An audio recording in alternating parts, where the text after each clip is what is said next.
The night was unnervingly quiet as Sarah and Jonathan arrived at Greenwillow Farm, a place they had acquired at a suspiciously low price. The dirt road leading to the property was flanked by skeletal trees whose twisted branches seemed to reach for the car like bony hands. As the headlights illuminated the dilapidated farmhouse, an eerie feeling settled over them. The windows were cracked, but what was unsettling wasn't their state. It was the reflection of light that shimmered back in unnatural patterns, almost as if something inside the house was watching them. Jonathan stepped out of the car first, the crunch of gravel under his boots echoing unnaturally loud in the dead air. He hesitated, his breath forming faint clouds in the sudden chill. Sarah followed, clutching her coat tightly. "It feels wrong," she murmured, her voice barely audible. Jonathan dismissed her concerns with a nervous laugh, but even he couldn't shake the oppressive weight pressing down on his chest. As they approached the house, a faint creak emanated from the porch swing, which swayed rhythmically despite the absence of wind. The rhythmic creaking echoed in the stillness, a sound that seemed almost too deliberate, like a metronome marking time. Jonathan glanced at the swing, his brow furrowing. "Must be the wood settling," he muttered, though his voice betrayed more uncertainty than he intended. The couple pushed open the heavy wooden door, which groaned like a wounded animal. Inside, the darkness seemed alive. Shadows clung to every corner, and the dim light from their flashlights seemed swallowed by the oppressive void. The air was thick, carrying an earthy metallic tang that stung their nostrils. Suddenly, there was a noise, a low guttural sound that reverberated through the floorboards. Sarah froze, gripping Jonathan's arm. "Did you hear that?" she whispered, her eyes darting around. Jonathan nodded silently, his flashlight beam trembling as he swept it across the room. The light landed on a staircase leading to the second floor. For a brief moment, they both saw it, a shadow that didn't belong, slipping out of sight with an unnatural speed. "Maybe an animal?" Jonathan suggested, though his words rang hollow. Sarah's grip tightened, her nails digging into his arm. "That wasn't an animal," she whispered, her voice shaking. They moved cautiously, the creaks beneath their feet growing louder with every step. Then, a sudden bang echoed from the direction of the barn outside, breaking the silence like a thunderclap. Jonathan and Sarah spun around, their flashlights shaking wildly. "Who's there?" Jonathan called, his voice trembling. The answer came not in words but in a chilling sensation, a wave of cold that swept through the room, extinguishing even the faintest illusion of warmth. Their breath turned visible, and for a brief horrifying moment, the air seemed to hum with a faint sinister melody. Sarah's flashlight flickered, plunging them into partial darkness. Then they both heard it, the faint but unmistakable sound of footsteps above them. Deliberate, heavy, and impossibly slow. Jonathan's courage faltered as he looked up at the ceiling, his heart pounding in his ears. "This can't be happening," he muttered under his breath. The steps stopped directly above them, as though whoever or whatever it was knew they were there. "Let's get out of here," Sarah begged, tugging at Jonathan's sleeve. But before he could respond, the front door slammed shut behind them, the force shaking the walls. The swing on the porch started creaking again, this time faster, more erratic, as if something unseen had climbed onto it. And then just as suddenly, the footsteps resumed, this time descending the stairs. Before proceeding, enjoy the video, subscribe to the Haunted Grounds channel and get ready to dive into a terrifying story. Jonathan stood frozen in the living room, his flashlight trembling in his grasp as he stared at the staircase. The sound of descending footsteps echoed in his ears, yet no figure appeared. The air felt thick, suffocating, as if the house itself were alive and watching. Sarah, pale and trembling, grabbed his arm. "Jonathan, we need to leave now," she whispered, her voice cracking under the weight of her fear. But something rooted him to the spot, a nagging familiarity, a sensation that this was not the first time he had stood in this very room. As if guided by instinct, Jonathan's eyes darted toward an old crooked bookshelf on the far wall. Its frame was warped, the wood splintered with age. Among the dusty tomes, a single object caught his attention, a small leather-bound journal with a cracked spine. Without fully understanding why, he stepped forward and retrieved it. The leather felt oddly warm in his hands, almost pulsating, like a faint heartbeat. Opening the journal, Jonathan found pages filled with frantic scrawls, the handwriting erratic and uneven, as though written by a trembling hand. The name on the first page made his stomach churn, Elias. Flipping through, he found passages describing long nights spent tending the farm, but as the entries progressed, the tone grew darker. Elias wrote of whispers in the fields, shadows moving in the barn, and a cold presence that watched him from the house. The final entry read, "I buried the truth where no one will dare to look. May God forgive me." Suddenly, a sharp pang shot through Jonathan's temple, and a memory, buried deep and forgotten, flashed before his eyes. He was a boy, no older than 6, running through an open field. The laughter of children surrounded him, and the sun warmed his face. But then, the memory turned dark. The sky grew heavy, and the sound of laughter was replaced by a low guttural growl. He remembered stumbling upon a shadowy figure near an old well, its back turned to him. When the figure twisted its head unnaturally to look at him, Jonathan woke up screaming. He staggered backward, nearly dropping the journal. "This place. I've been here before," he muttered, his voice barely audible. Sarah looked at him in confusion, her fear momentarily replaced by concern. "What are you talking about?" Before he could answer, a loud creak echoed from above, followed by the unmistakable sound of something heavy dragging across the floor. Both of them turned their flashlights toward the ceiling, their beams trembling. "Elias," Jonathan whispered the name as if saying it aloud would summon the specter. Then, as if in response, the journal's pages began to flutter wildly, as though caught in a phantom wind. A small slip of paper fell to the floor, its yellowed edges curling. Jonathan bent down to pick it up and saw that it was a crude map of the property, marked with an X in the center of the barn. The moment his fingers touched the paper, the room grew deathly cold. The overhead light, long dead, suddenly flickered to life, casting an unnatural sickly yellow glow over the room. Shadows danced on the walls, twisting into grotesque shapes. A voice, low and guttural, whispered from nowhere and everywhere all at once, "Find me." Jonathan staggered back, clutching the map. "This is it," he said, his voice trembling. "This is why we're here." Sarah shook her head, her face pale as ash. "No. This isn't why we're here. We're leaving. Now." But deep inside, Jonathan knew they couldn't leave. Not yet. The shadows on the walls seemed to tighten around them, as if the house itself would not allow their escape. Whatever Elias had buried, whatever secret this land held, it was waiting for him. The map burned hot in Jonathan's hand, the ink seeming to shift and writhe like living veins. The barn loomed in his mind, a dark silhouette against a stormy sky. It wasn't just a destination, it was a memory, an anchor to a past he had long forgotten, and now it was calling him back. The barn stood like a monolithic shadow against the moonlit sky, its rotted wood and peeling paint a testament to decades of decay. Jonathan clutched the map tightly, its edges now singed and brittle as though it had absorbed the malice of the place. Sarah trailed behind, her flashlight barely illuminating the path, her breath coming in short, panicked bursts. The air around them felt heavier with each step, thick with an unseen presence that seemed to watch their every move. As they pushed open the barn doors, a cacophony of sounds erupted, a deafening screech of rusted hinges, the flutter of unseen wings, and an echoing groan that resonated deep in their chests. Inside, the darkness was absolute, oppressive. The smell hit them first, damp earth mingled with a metallic tang, sharp and nauseating, as though blood had soaked into the very foundation. Jonathan shone his flashlight across the barn, revealing twisted shadows that seemed to writhe and shift as if alive. In the center, the faint outline of a trapdoor came into view, its edges marked with strange symbols etched into the wood. Kneeling beside it, Jonathan traced the carvings with trembling fingers. The symbols felt oddly familiar, stirring a memory that lurked just out of reach. "It's a warning," Sarah whispered, her voice barely audible. Her flashlight flickered and dimmed, casting a weak, sputtering light. "Jonathan, we shouldn't be here." But he couldn't stop. Something inside him compelled him to lift the trapdoor, revealing a narrow staircase descending into darkness. The air that rose from below was colder than ice, carrying whispers that danced at the edge of perception. Jonathan descended without hesitation, the map in his hand glowing faintly now, as if guiding him. Sarah hesitated, her instincts screaming for her to run, but she couldn't leave him alone. The basement was cavernous, far larger than the barn above. The walls were lined with ancient tools, their rusted blades glinting like teeth in the dim light. At the center of the room stood a pedestal, and upon it rested an object cloaked in shadow.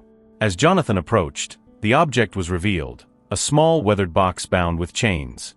The whispers grew louder now, distinct and taunting, as if multiple voices were overlapping. They spoke his name, laughed, cried, begged. With trembling hands, he reached for the box. As his fingers grazed its surface, the chains fell away with a metallic clatter, and the box creaked open on its own. Inside was a single shard of glass, glowing faintly with an eerie blue light. A vision struck him like a bolt of lightning, and he fell to his knees. He saw Elias, dirty and bloodied, standing over the same box.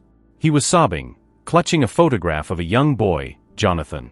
The vision shifted, and Jonathan saw himself as a child, standing beside Elias, laughing and holding his hand. He realized with a sickening jolt that Elias had been more than a stranger. He had been a caretaker, a protector. But the vision turned dark. Jonathan saw Elias dragged away by shadowy figures, screaming as he was bound and thrown into a shallow grave. The shard of glass in the box was the only remnant of Elias's soul, fragmented and corrupted by years of torment. And now, it was calling to Jonathan, begging for release. A voice echoed through the cavern, deep and guttural. "Restore me, and the curse will be lifted. But at a price." Jonathan turned to see a figure emerging from the shadows, its form shifting and undefined. Its hollow eyes bore into him, its presence suffocating. To save this place, to end the suffering, you must sacrifice what you hold most dear. Jonathan's heart raced as the weight of the choice pressed down on him. He understood the implication immediately. To break the curse, he would have to sacrifice his most cherished memories, his childhood, his connection to Elias, perhaps even his love for Sarah. He turned to her, tears streaming down his face. "I don't know if I can do this," he choked out. Sarah stepped forward, her own fear momentarily overridden by desperation. "We can find another way. There has to be another way," she pleaded. But the figure only laughed, its voice a chorus of malevolence. "There is no other way. Decide now, or suffer the consequences." The walls of the cavern began to tremble, the tools clattering and the whispers rising to a deafening crescendo.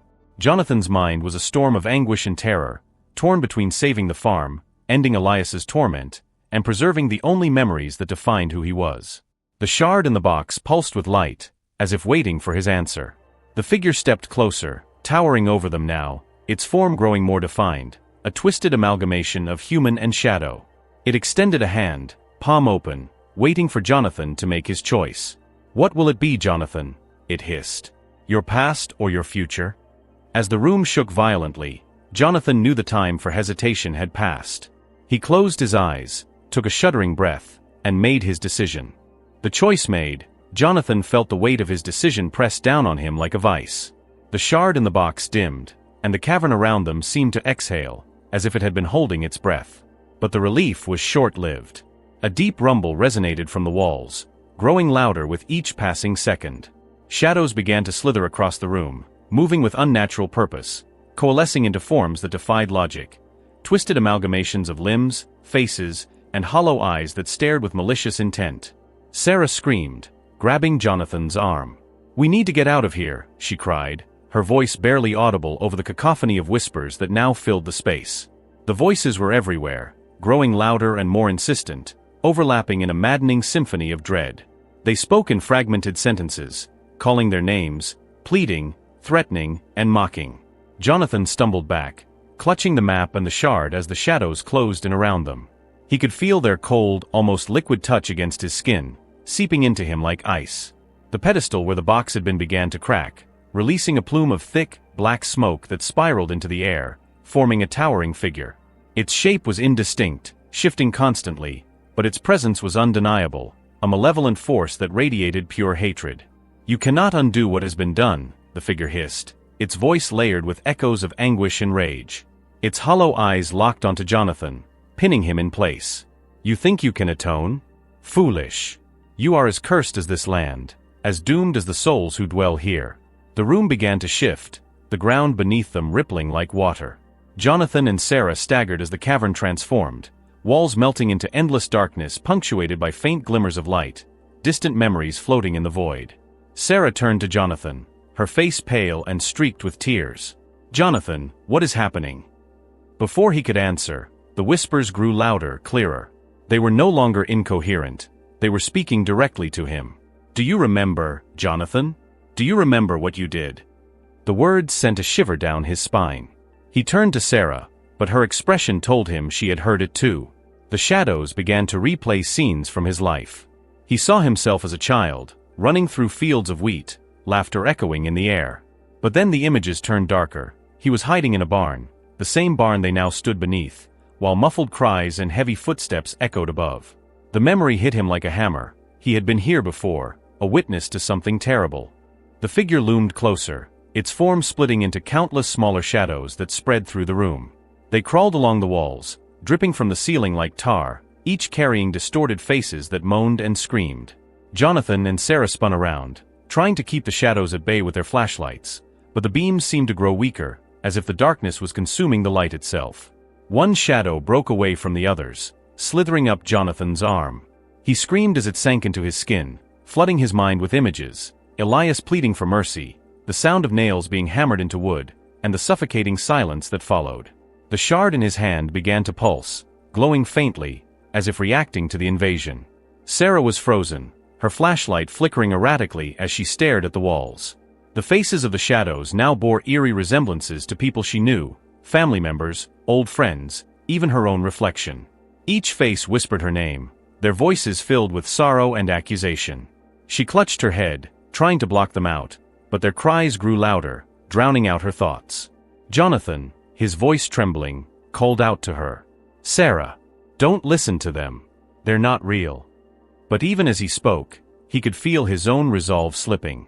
The whispers were relentless, worming their way into his mind, unraveling his memories. They showed him visions of betrayal, guilt, and loss, each one cutting deeper than the last. The towering figure reassembled itself, its shadowy form solidifying into something more human-like, though grotesquely distorted. It extended a clawed hand toward Jonathan, its voice dripping with malice. "You think you've made a choice, but the real test begins now. Can you carry the weight of the truth? Or will it consume you, as it has consumed so many before you?" The shard in Jonathan's hand flared brightly, pushing back the shadows momentarily. The figure recoiled, but its laughter echoed through the space, chilling them to the bone. "Run," it whispered, its voice slithering into their ears. "Run while you can. But you'll never escape what you've unleashed." The walls began to collapse inward, the shadows surging toward them like a tidal wave. Jonathan grabbed Sarah's hand, pulling her toward the staircase. They climbed desperately, the sound of their footsteps drowned out by the deafening roar of the whispers. As they reached the barn above, the trapdoor slammed shut behind them, sealing the horrors below. For a moment, silence returned, broken only by their ragged breathing. But the barn was no longer the same. The walls seemed closer, warped and cracked, and the faint sound of chains dragging across the floor echoed in the distance. Jonathan clutched the shard tightly, its faint glow the only reassurance he had. "Jonathan," Sarah whispered, her voice shaking. "It's not over, is it?" "No," he replied, his eyes fixed on the darkness that seemed to seep from every corner. "It's only just begun." The barn was unervingly quiet after the trapdoor slammed shut, the silence so thick it seemed to press against their ears. Jonathan and Sarah stood in the suffocating darkness, the faint glow of the shard in Jonathan's hand casting eerie, shifting shadows on the warped walls. The air was heavy with the stench of rot and damp earth, mingled with an underlying metallic tang that sent shivers down their spines. As they tried to gather their thoughts, a faint sound broke the stillness, a soft rhythmic tapping, like nails against wood. The sound echoed through the barn, coming from nowhere and everywhere all at once.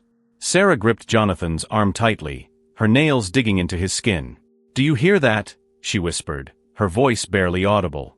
Jonathan nodded, his eyes darting around the room. "It's trying to get into our heads," he muttered, clutching the shard tightly as if it could ward off the growing sense of dread. The tapping grew louder, more insistent, as if whatever was making the noise was drawing closer. Suddenly, a chilling voice whispered from the shadows, low and guttural. "Do you feel it, Jonathan? The fear clawing at your mind, unraveling your resolve? It's only the beginning." The voice seemed to come from within his own head, weaving itself around his thoughts like a venomous serpent. Jonathan staggered back, shaking his head to dispel the intrusive whispers, but they only grew louder, more insistent. Images began flashing before his eyes, visions of Sarah broken and lifeless, her wide eyes staring blankly at him, of the barn consumed by fire, screams echoing as shadowy figures writhed in the flames. "Jonathan!" Sarah's voice cut through the chaos, snapping him back to reality. She was gripping his face, her own expression a mask of terror. "Stay with me. Whatever it's showing you, it's not real." But even as she spoke, her flashlight flickered, and for a brief moment, Jonathan saw something horrifying. Standing just behind Sarah was a figure, tall, gaunt, and cloaked in shadows, its face obscured except for two glowing hollow eyes. It didn't move, didn't breathe, but its presence was suffocating. Jonathan's grip on the shard tightened until his knuckles turned white. "It's behind you," he whispered, his voice trembling. Sarah froze, her breath hitching as she turned her head ever so slightly. But when she looked, there was nothing there, only darkness. The barn began to creak and groan, the wooden beams above them shifting as if the structure itself were alive. The tapping sound grew louder, morphing into a deafening cacophony of scratches, as though 1,000 unseen claws were raking against the walls. The whispers returned, now overlapping and chaotic, filling the air with voices that wept, laughed, and screamed in unison. The shard in Jonathan's hand pulsed violently, sending waves of cold up his arm. He glanced down and saw the faint reflection of his own face in its surface, but it wasn't his face as he knew it. His reflection was distorted, twisted into something monstrous, its eyes wide and bloodshot, its mouth stretched into a grotesque grin. A sudden movement in the corner of his eye made him spin around, his flashlight beam cutting through the darkness. For a brief moment, he saw figures moving in the shadows, familiar faces contorted in agony. They were people he knew, his childhood friends, his parents, even Sarah. Each figure reached out to him, their mouths opening wide to scream, but no sound came out. "Jonathan, stop looking!" Sarah shouted, her voice breaking through his paralysis. "It's feeding on your fear." But it was too late. The barn seemed to come alive, the shadows growing longer, darker, and more menacing. The whispers transformed into a deafening roar, and the air grew colder, cutting through their skin like knives. Jonathan fell to his knees, clutching his head as the visions overwhelmed him. He saw himself back in the barn as a child, hiding behind a stack of hay bales while shadowy figures dragged Elias into the darkness. He heard Elias's voice, broken and pleading, "Run, Jonathan. Don't look back." The shard in his hand flared brightly, burning against his palm. He screamed as the light exploded outward, momentarily banishing the shadows. When the light faded, the barn was silent again, but the oppressive feeling remained. Sarah knelt beside him, tears streaming down her face. "Jonathan, what is happening to us?" she whispered, her voice trembling. Jonathan looked at her, his eyes filled with a mix of terror and determination. "It's trying to break us," he said, his voice hollow. "But we can't let it win. Whatever this shard is, it's the only thing keeping us alive." The tapping returned, slower now, more deliberate, as if mocking their resolve. From the corner of the barn, a voice whispered, soft and taunting, "You can't escape, Jonathan. The truth will find you, no matter how hard you run." The shard pulsed faintly, its glow dimming. Jonathan stood, his legs shaking but his grip on the shard firm. "We have to keep moving," he said, his voice resolute. But deep down, he knew the worst was yet to come. The barn had shown them their fears, but fear was only the beginning. The barn was suffocatingly silent, the stillness amplifying the tension in the air. Jonathan and Sarah stood in the center, the shard in Jonathan's hand pulsing faintly, like a dying heartbeat. Every breath felt labored, as if the atmosphere itself was thick with malevolence. The oppressive shadows clung to the walls, shifting subtly, as if waiting for the perfect moment to strike. Then, without warning, the shard flared to life, flooding the barn with an unnatural blue glow. The light revealed something horrifying, symbols carved into the beams, the floor, and even the ceiling. They were crude, jagged shapes that seemed to writhe and pulse as though alive. Jonathan and Sarah exchanged a terrified glance. "What are these?" Sarah whispered, her voice barely audible over the sudden hum that filled the air. Before Jonathan could respond, the barn began to shake violently. The ground beneath them rippled like water, throwing them off balance. From the darkest corners of the barn, figures began to emerge, twisted, humanoid shapes with hollow eyes and gaping mouths.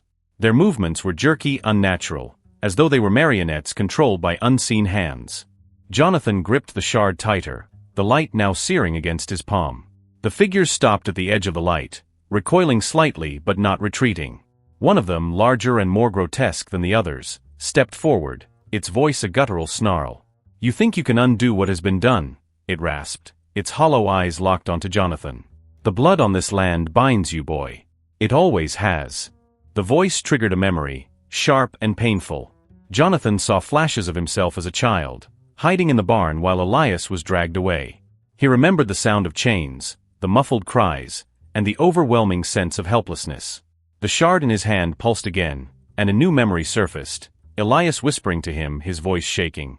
"If you ever come back here, you must make it right." Jonathan staggered back, his mind reeling.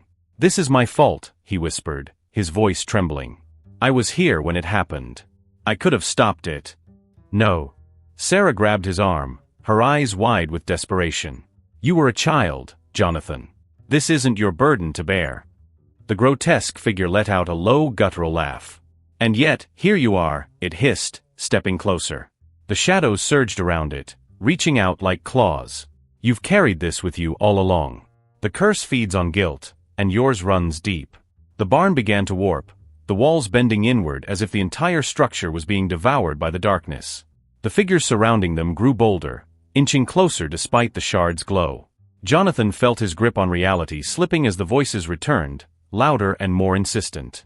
They spoke in unison now, a chorus of accusations. "You left him. You betrayed him. You are the reason he died." The shard flared again, pushing the figures back momentarily. But the effort drained Jonathan, his knees buckling as he fell to the floor. "What do you want from me?" he shouted, his voice cracking. The largest figure loomed over him, its hollow eyes boring into his soul. "You must choose," it snarled. "Sacrifice what you hold dearest, or let the curse claim everything." Jonathan's mind raced. The shard in his hand seemed to burn with anticipation, its glow pulsating faster, as if urging him forward. He looked at Sarah, her face pale but determined. "I can't do this alone," he whispered. "You're not alone," she said firmly, kneeling beside him. "Whatever happens, we face it together." The ground beneath them cracked open, revealing a chasm that seemed to stretch endlessly into darkness. From its depths, an eerie blue light emanated, accompanied by the sound of chains rattling and whispers rising in a haunting crescendo. The shard pulsed violently now, its glow matching the light from the chasm. Jonathan stood, the shard trembling in his hand. The grotesque figure reached out, its claw-like fingers inches from his chest. "Make your choice," it hissed. "Release the soul, or join the others who dare to defy us." Jonathan closed his eyes, the weight of the decision pressing down on him. Memories of Elias, the laughter of his childhood, and the life he had built with Sarah flooded his mind. He knew the cost of his choice, but there was no turning back. With a deep breath, he extended the shard toward the chasm.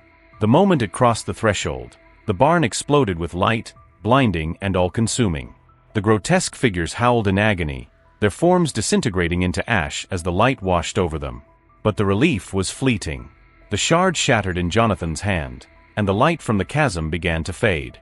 The whispers subsided, replaced by a single voice, Elias's. "Thank you," it said, soft and filled with sorrow. Jonathan and Sarah stood in the now silent barn, the oppressive darkness lifted but replaced by an overwhelming sense of loss. The symbols on the walls had vanished, and the chasm was gone, leaving only cracked, barren earth. Jonathan fell to his knees, tears streaming down his face. "It's over," he whispered, though he wasn't sure if he believed it. Sarah knelt beside him, her hand on his shoulder. "But at what cost?" she asked, her voice trembling. In the distance, the faint sound of a chain rattling echoed through the night, a haunting reminder that some truths never truly fade. The barn seemed to hold its breath in the wake of the light's disappearance, the oppressive silence pressing down on Jonathan and Sarah like a physical weight. The shard was gone, shattered into fragments that now lay scattered across the dirt floor, each piece faintly glowing before dimming entirely. For a moment, it felt as though the nightmare was over, but the air still carried a lingering heaviness, as if something unseen was watching, waiting. Jonathan staggered to his feet, his legs trembling, and turned to Sarah. Her face was pale, her wide eyes scanning the room.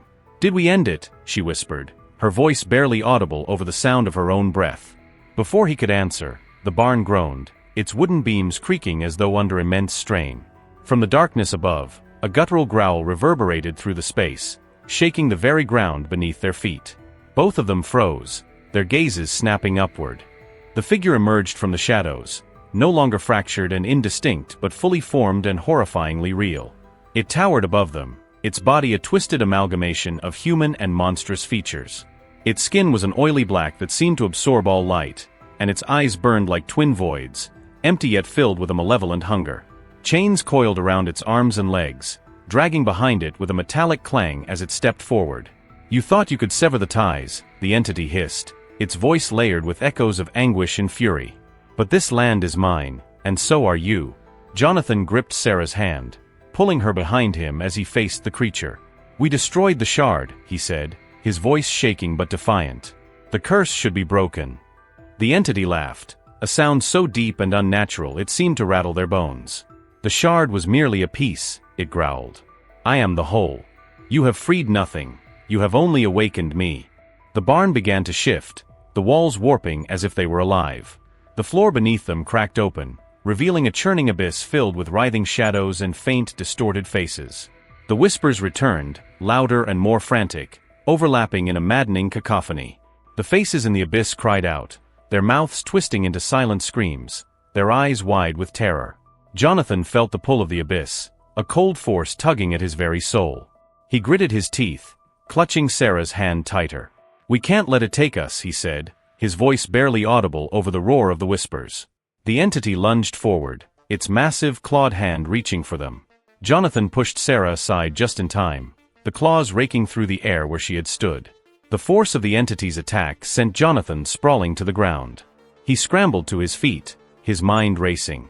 The fragmented memories that had haunted him now coalesced into something clear, a memory of Elias standing in this very barn, facing the same entity. Elias had failed, had been consumed by the curse, but Jonathan saw something in those fleeting visions. Elias had left behind a weapon. "Sarah!" Jonathan shouted, his voice cutting through the chaos.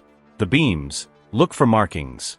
Sarah hesitated for a moment, but then her flashlight beam darted upward. On one of the warped wooden beams, she spotted faint carvings, barely visible through the grime and age. "Here!" she yelled, pointing. Jonathan rushed to the beam, his hands trembling as he wiped away the dust. The symbols etched into the wood seemed to glow faintly at his touch, resonating with an energy he could feel in his chest. They formed a sigil, a protective seal Elias must have left behind. The entity roared, its chained limbs thrashing as it advanced toward them. "You cannot escape me," it bellowed, the force of its voice shaking the barn. Jonathan's eyes darted to Sarah. "We need to complete the seal," he shouted. "But how?" she cried, fear and desperation in her voice. Jonathan remembered the shard, its pieces scattered across the floor. "The fragments," he realized. "They're the key." Sarah scrambled to collect the glowing fragments, her hands shaking as the shadows closed in around them. Jonathan held his ground, positioning himself between her and the entity.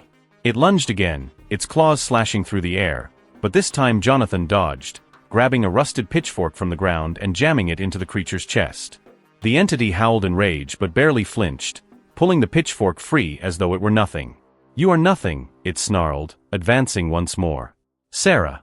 Jonathan screamed. "Now!"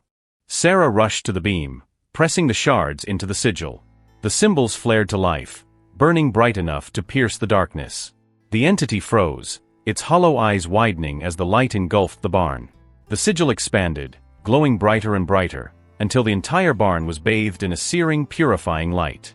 The shadows writhed and screamed, their forms dissolving into nothingness. The entity roared, its chains tightening and pulling it back toward the abyss. "This isn't over," it bellowed, its voice filled with fury and despair. "I will return." With one final deafening roar, the entity was dragged into the chasm, and the ground sealed itself behind it. The light from the sigil faded, leaving Jonathan and Sarah alone in the now eerily silent barn. Jonathan collapsed to his knees, his body trembling from exhaustion and relief. Sarah knelt beside him, tears streaming down her face. "It's over," she whispered, though her voice carried a note of uncertainty. Jonathan looked at the beam, where the sigil had once glowed. It was now faint, almost invisible, but the barn felt lighter. The oppressive weight was gone, but a sense of unease lingered. "Maybe," Jonathan said, his voice hoarse. "But something tells me this place will never truly be free." In the distance, a faint sound echoed, the clinking of chains, carried on the wind. The curse may have been weakened, but its shadow remained, waiting for another opportunity to rise. The barn stood in eerie silence, its walls battered but intact, as though the chaos that had just unfolded was a distant memory. Jonathan and Sarah lingered in the center of the space, their breaths shallow and uneven. The air was no longer suffocating, but the silence carried an unsettling weight, a reminder that the darkness they faced had not been fully banished, merely restrained.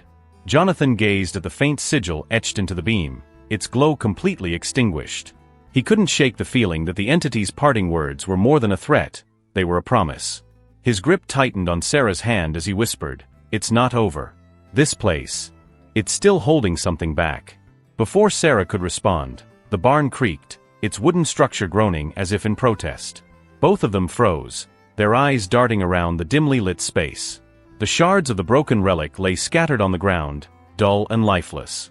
Yet, for a brief moment, Jonathan thought he saw a faint flicker in one of the fragments, like a dying ember refusing to be extinguished. "Did you see that?" he asked, his voice low. Sarah nodded, her flashlight trembling in her hand as she focused the beam on the shard.